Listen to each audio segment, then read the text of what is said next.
Hello guys, I'm Hunter Knight. Thanks for tuning in.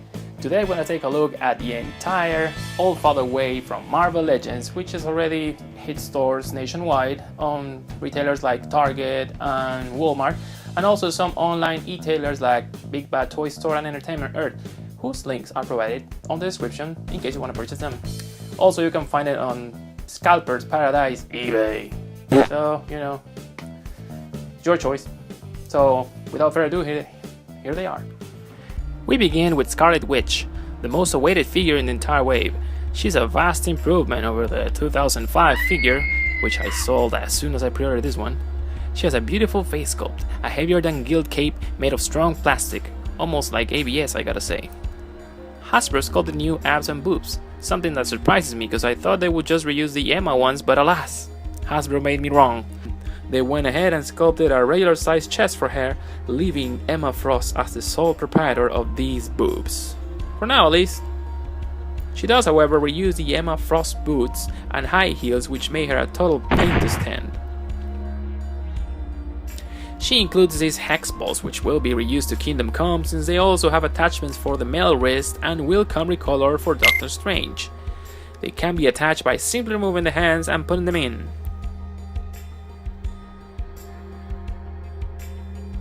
Now, mine came with a bit of a flaw left elbow disc, which makes her odd to move, and a splotch of paint on her left eye.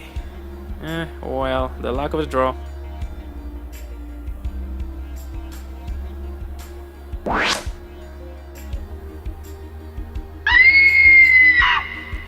She includes the head, cape, and staff of the old father, which we will see fully assembled later. Next up is Carol Danvers in her Captain Marvel suit. As with most modern Marvel Legends figures by Hasbro, the details are painted instead of sculpted.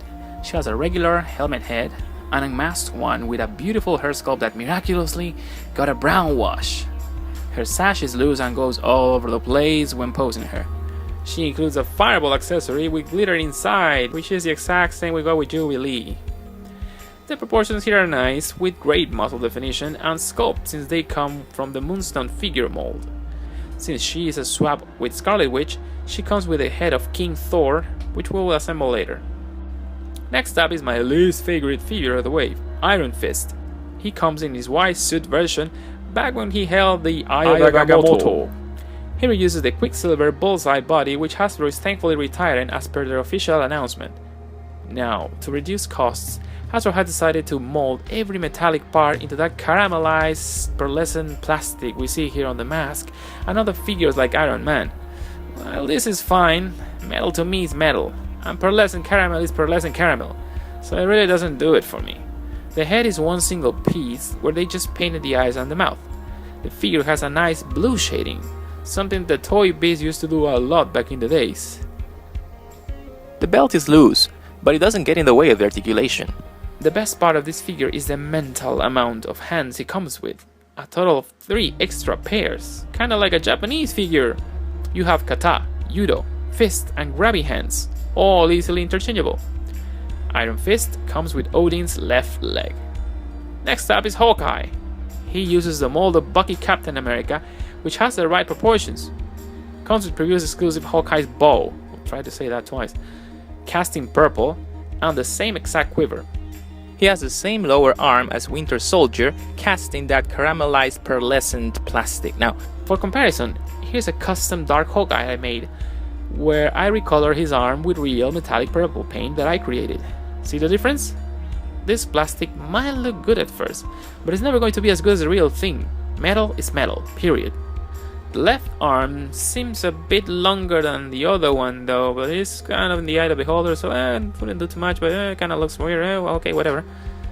He has a removable sash and armor, plus he comes with the torso of Odin.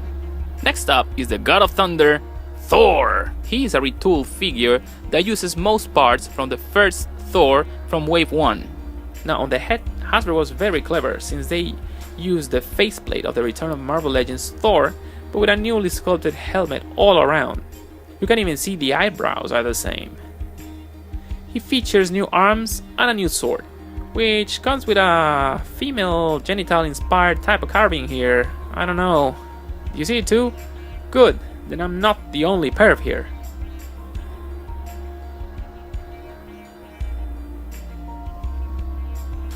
Anyway, there is really not much to say about him other than he is awesome.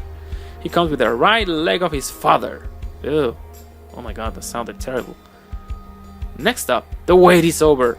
Praise the god, it's finally here, Sentry! After so many debacles and cancellations, we finally get a Sentry as a swap for Machine Man in this wave. He features a removable cape, removable belt, and a new face sculpt with a huge ass chin. He reuses the Hyperion body. Sentry has a nice shading on his chest achieved thanks to the magic of airbrush. He has no accessories, but comes with the arms of Odin. And finally, we have Machine Man. And who the hell is Machine Man? I have no clue. Quite an obscure character. For him, they use a ton more of purple metallic pigment than on Hawkeye, as you can see here. And while it's still kinda pearlescent, it looks much more metallic than other figures. This application works for Machine Man, otherwise he would have ended up looking really weak. But it's the extra metallic pigment that makes a difference. His belt is not glued on, so it goes all over the place like all the other figures. He includes arm extensions that bend into any shape or form, yay! You can also swap the hands for different ones. They're also compatible with other swappable hands in the line. Now, I don't know if this is normal, but the legs on mine are extremely wobbly.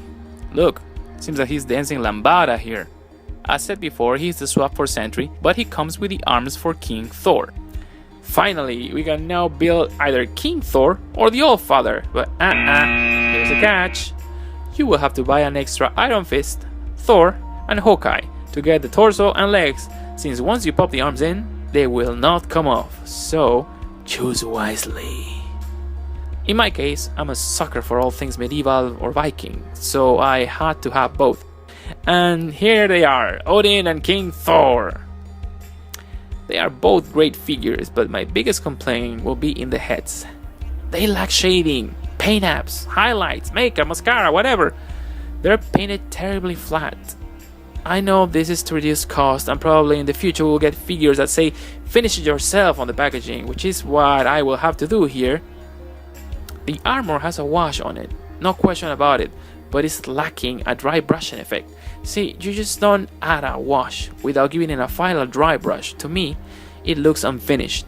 My other gripe are the legs. Be careful when assembling them because they are a pain in the butt to plug in. While Odin comes with his staff, Thor comes with an axe, with some nice detail in it and kind of a teal metallic finish. Although again, it lacks a wash and a dry brush, because all that detail gets lost without it. Capes on both of these guys are made of a solid plastic that gets in the way of posing, but hey, how many poses does Odin really need?